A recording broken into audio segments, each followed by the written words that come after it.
Puberty বা বয়ঃসন্ধি কাকে বলে? বয়ঃসন্ধি হলো যখন মানুষ ছোট বাচ্চা থেকে বয়স্ক হওয়ার দিকে এগিয়ে যায় এবং তার যৌন ক্ষমতা ডেভেলপ করে, সেক্সুয়াল বা রিপ্রোডাক্টিভ পোটেনশিয়াল ডেভেলপ করে। নমস্কার, আমি doctor Pankaj Singhania, Arogyam health care পুরুলিয়ার তরফ থেকে। আমি এমডিডিএম এন্ডোক্রিনোলজি, একজন সুগার, থাইরয়েড এবং হরমোন রোগ বিশেষজ্ঞ।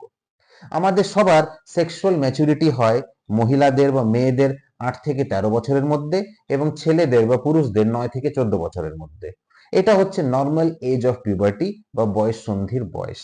যদি এটার আগে হয় বা যদি এটা দেরিতে হয়, ধরুন কোনো মেয়ের 8 বছরের আগে বা ছেলের 9 বছরের আগে যদি সেক্সুয়াল ম্যাচুরিটি ডেভেলপ করে, যেমন ব্রেস্ট ডেভেলপ করা, মাসিক শুরু হয়ে যাওয়া ইত্যাদি, বা কারো যদি দেরিতে হয়, কোনো ছেলের 14-15 বছরের পর বা কোনো মেয়ের 13-15 বছরের পরও যদি কোনো ডেভেলপমেন্ট না হয়, ব্রেস্ট ডেভেলপ হলো না, মাসিক ডেভেলপমেন্ট হলো না, গোঁফ দাঁড়িয়ে এলো না ছেলেদের, তাহলে কিন্তু এগুলো হচ্ছে পিউবার্টি রিলেটেড প্রবলেমস। এটার মধ্যে হরমোনাল প্রবলেম বেশিরভাগ ক্ষেত্রে থাকে।